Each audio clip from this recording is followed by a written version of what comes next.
नमस्कार, स्वागत है आपका इंडिया रिपोर्ट में। मैं हूं आपके साथ सुष्मिता तिवारी।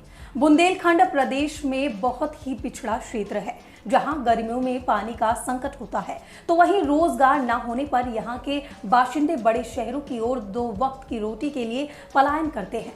तो वहीं अनाज देने वाला किसान आज भी परेशान बना हुआ है, क्योंकि एक तरफ जहां उत्तर प्रदेश सरकार अन्य जानवरों की आश्रय देने के लिए गौशाला का इंतजाम किया गया है, तो वहीं स्थानीय प्रशासन आदेश को दरकिनार करते हुए झांसी में किसान अन्य जानवर से परेशान बना हुआ है, क्योंकि उत्तर प्रदेश सरकार द्वारा गांव-गांव में गौशाला बनाई गई है ताकि किसानों की फसलों को अन्य जानवर से बचाया जा सके। जहां गौशाला तो बनी है, लेकिन गौशालाओं में स्थानीय प्रशासन की लापरवाही के चलते गौवंश को नहीं रखा गया। वहीं भूख प्यास से व्याकुल अन्य जानवर किसानों की फसलों को चौपट कर रहे हैं और अपनी फसलों की रखवाली कर रहा किसान अन्य जानवरों से अपनी फसल बचाने में नाकाम है। ताजा मामला झांसी के मौरानीपुर तहसील क्षेत्र का है, जहां पर दिन रात फसलों की रखवाली कर रहे किसान के खेतों में अन्य जानवरों का झुंड घुस गया और खेतों में खड़ी फसल को चौपट कर दिया। बकोरो गाँव गौशाला है और रात में दिन ढोल रखाने की वहाँ परेशान है। वहाँ भगा दो हाईवे पैका रोड को जलाया कर ढोबे छीनों को जाया जाए। ऐसी सरकार बनी जब मोदी जी की कि कोई सुनाई नहीं हुई है। इनका वोट देवो वहाँ पे कहा है, जनता मरी जाए। अपना जो चाहे काम पे GST लगाए, किसान में हो जाए रखा लगा के, कोई सुनाई नहीं हुई है। इसे खत्म कर हो जाए उन्हें। ये बुंदेलखंड जनपद झांसी क्षेत्र है, ब्लॉक बंगरा है।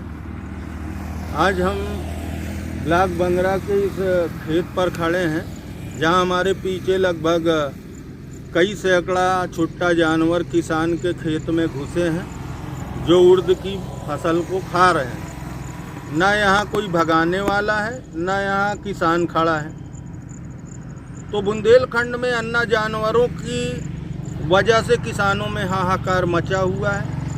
सूखे का साल था, किसान ने मेहनत करके महंगी खाद बीज लेकर यहाँ पर अपने खेत में उसने फसल बोई है। फसल इतनी हुई और ये आज अन्य जानवरों ने उनके खेतों में हमला कर दिया और इतनी संख्या में यहाँ छुट्टा जानवर हैं कि ये फसल अब नहीं बचेगी।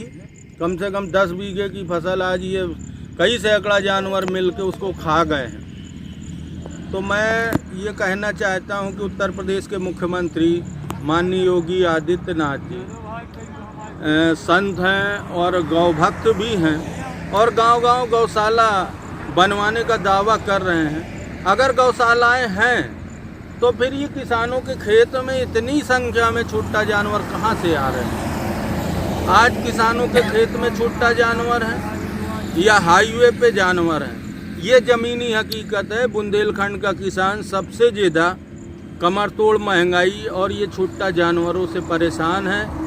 कर्ज इनका बढ़ता जा रहा है। अन्य जानवरों से, प्राकृतिक आपदाओं से, सरकार की गलत नीतियों से किसान फसलें नहीं बचा पा रहा है। फसल थोड़ी बहुत बचती है, तैयार होती है, तो उपज का सही दाम नहीं मिलता।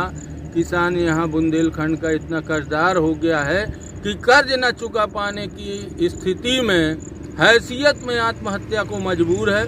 बुंदेलखंड किसानों की कब्रगाह बन गया है। आखिर इसका जिम्मेदार कौन है? बड़ी बड़ी बातें बड़े बड़े मंचों से भाजपा सरकार करती है, किसानों की आय दुगनी करेंगे, अच्छे दिन आएंगे। क्या यही अच्छे दिन हैं कि बुंदेलखंड में किसान प्रतिदिन आत्महत्या कर रहा है? तो किसानों की बदहाली को लेकर सरकार बिल्कुल जिम्मेदार नहीं है। बुंदेलखंड में प्रतिदिन किसान आत्महत्याएं हो रही हैं। सरकार के कानों में जू नहीं रेंग रही। किसान कर्जदार है। सबसे बड़ी मार बुंदेलखंड में किसानों के ऊपर अन्य जानवरों की है और सरकार अन्य जानवरों की रोकथाम करने में भाजपा सरकार पूरी तरह नाकाम हो गई है। जय जवान जय किसान। देखिए मौरानीपुर झांसी से हमारे संवाददाता उमेश कुमार की इस रिपोर्ट के जरिए।